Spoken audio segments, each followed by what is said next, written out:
Hello friends, आज हम लोग एक इलेक्ट्रिकल वायरिंग के बारे में आपसे बात कर रहे हैं। इलेक्ट्रिकल वायरिंग पे से रिलेटेड बहुत ज़्यादा प्रॉब्लम्स व्हीकल्स में आ रही हैं। 2 wheeler, 3 wheeler, 4 wheeler, trucks, heavy duty और लग्जरी सेगमेंट के व्हीकल्स हमारे पास आते हैं और काम करने का तरीका सभी व्हीकल्स के ऊपर एक होता है। तो उसी के बारे में आज हम लोग बात कर रहे हैं। हमारे व्हीकल्स के अंदर आज के समय में जब हम लोग देखते हैं तो आग लगने की घटनाएं बहुत ज़्यादा कम हुई हैं। मतलब गाड़ी चल रही है और चलते चलते गाड़ी में वायरिंग में आग लग गई, ऐसी बहुत कंप्लेंट्स कम आ रही हैं। क्यों कम हुई उसके बारे में आज हम लोग बात करेंगे, क्योंकि आपके पास डेली एक कोई ना कोई फॉल्ट कोड आएगा। वो फॉल्ट कोड इसी से रिलेटेड होगा जो हम लोग आज बात कर रहे हैं। इसमें सबसे पहले हम लोग देखेंगे जो हमारी इलेक्ट्रिकल वायरिंग है, जितनी भी वायर्स होती हैं, जितनी भी वायर्स हैं, इसके अंदर दो चीजें चलती हैं। एक हमारे पास क्या चलता है, वोल्टेज।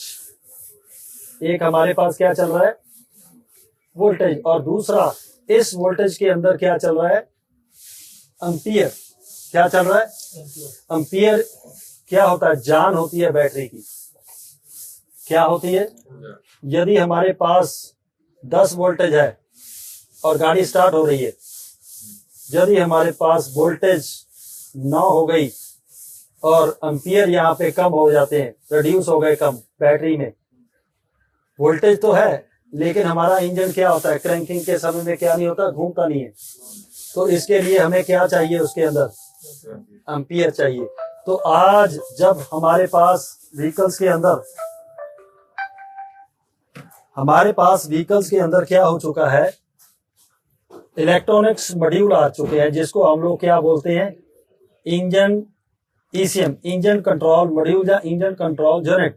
तो ये ईसीएम मैं आपको दिखा रहा हूं, ईसीएम आ चुका है। अब ईसीएम हमारा जो टोटल है वो किस प्रिंसिपल पे काम कर रहा है, एक वोल्टेज, दूसरा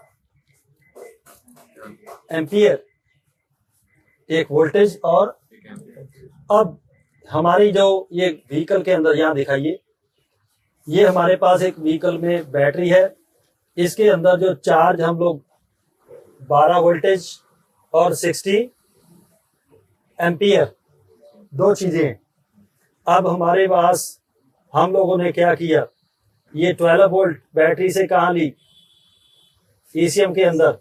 इसको हम लोगों ने आईसी के थ्रू क्या कर दिया, इसको रिड्यूस कर दिया। मतलब हमारे पास बाहर अब सेंसरों पे कितनी वोल्टेज आ रही है, मोस्टली 5 आ रही है। अब इसी तरह हमारे बैटरी का जो एम्पियर है वो भी इसी वायर से होते हुए कहाँ चला गया, ईसीएम के अंदर, आईसी के अंदर। और 60 एम्पियर को जब ये किसी सेंसर पे जा रहा है तो 1 पॉइंट कितने एम्पियर जा रहा है, इससे भी कम जा रहा है। ये मैंने फॉर एग्जांपल लिए, मतलब 1 एम्पियर में सिर्फ एग्जांपल है, इससे भी कम एम्पियर होते हैं सेंसर के ऊपर। तो ठीक है जी, तो मतलब वोल्टेज को भी कम कर दिया गया और एम्पियर, मैं यहाँ पे 1 एम्पियर लिख देता हूँ। मतलब हमारे पास रिड्यूस कितना कर दिया गया, यहाँ पे 59 एम्पियर को क्या कर दिया गया, रिड्यूस कर दिया गया। और वोल्टेज को कितना कर दिया गया, 7 वोल्टेज कम करके आज हमारे सेंसरों पे कितनी वोल्टेज है, 5 वोल्टेज है। अब आग जो लग रही है, क्यों लग रही है, मैं आपको एक बार दिखा रहा हूं। जब हमारे पास वोल्टेज और एम्पियर, ये क्या है, एक ही बैटरी के अंदर 12 वोल्टेज और सेम एम्पियर है, ठीक है। ये बैटरी है, पॉजिटिव और नेगेटिव। अगर मैं किसी वायर से इन दोनों को टच करूंगा तो क्या होता है, स्पार्किंग होती है। वो हम लोग देखते हैं।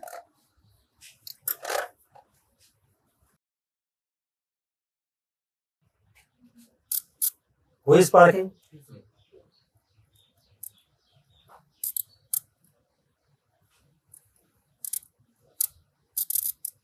स्पार्किंग हो रही है। स्पार्किंग क्यों हो रही है, क्योंकि दोनों पोल्स की वैल्यू, पावर की वैल्यू सेम है। अब यहाँ पे आ जाइए, जो सबसे बड़ा जो हमारी क्रांति हुई है, इलेक्ट्रॉनिक्स कंट्रोल मॉड्यूल क्यों लगाए गए हैं, ईसीएम, बीसीएम, ईपीएस मॉड्यूल्स का ये काम है। मॉड्यूल्स क्या काम करता है, बैटरी की पावर को कम करता है, रिड्यूस करता है। तो यहाँ पे देखिए, ये लगाइए सर, नेगेटिव पे लगाइए। ये मैं आपको एक वोल्टेज को चेक करके दिखा रहा हूं। ये मेरे पास वोल्टेज चेक कर, ये पकड़ में, यहाँ पे दिखाइए सर, मेरे पास कितनी वोल्टेज आ रही है।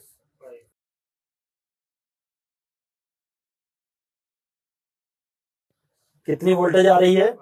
5। अब ये मैं इस वायर को कहाँ टच कर देता हूं, तो मल्टीमीटर पे देखना क्या हो रहा है, 0। हमने इसको बॉडी से कनेक्ट कर दिया तो वोल्टेज क्या हो गई, मैं अब हटा रहा हूं तो वोल्टेज कितनी हो गई। मैं इसको फिर टच कर रहा हूं, टच किया, वोल्टेज कितनी हो गई, 0। आप इस तरह प्रैक्टिकल करके देखिए। अब ये हो क्यों रहा है, इसका कारण क्या है, क्योंकि ईसीएम ने क्या कर दिया गया, जो सेंसर पे वोल्टेज आ रही है, ईसीएम उसके अंदर क्या कर रहा है, ये सेंसर है, ये नेगेटिव चार्ज है, या 5 वोल्ट है, सॉरी 5 वोल्टेज है, इसने वोल्टेज को भी कम कर दिया और एम्पियर को भी कम कर दिया। किसने किया, ईसीएम में। तो बहुत से हमारे टेक्नीशियन भाइयों के पास ये फॉल्ट आता है कि सर यहाँ पे मेरे पास 5 वोल्टेज आनी चाहिए, लेकिन कितनी आ रही है, 0 आ रही है। तो भाई आप लोगों ने सबसे पहले 0 आने का कारण, अगर हमारा पहले नंबर पे सेंसर शॉर्ट हुआ, यहां मैं लिख रहा हूं, 0 आने का कारण सबसे पहले क्या फॉल्टी हो सकता है, नंबर 2 इलेक्ट्रिकल वायरिंग हमारी यदि बॉडी ग्राउंड से शॉर्ट हो गई तो वोल्टेज क्या हो जाएगी, 5 की जगह पे 0। और 3 नंबर पे अगर हमारा ईसीएम फॉल्टी हो गया तो भी वोल्टेज क्या आएगी। तो 3 कारण है वोल्टेज 0 आने के। और आग क्यों नहीं लग रही, क्योंकि हमने इसके अंदर एम्पियर को कम किया है ईसीएम के सर्किट के अंदर। तो इस तरीके से हमारा जो व्हीकल्स में आग नहीं लगती, और एक वोल्टेज को चेक करके हम लोग फॉल्ट को बहुत ही कम समय में क्लियर कर सकते हैं। Okay, thank you.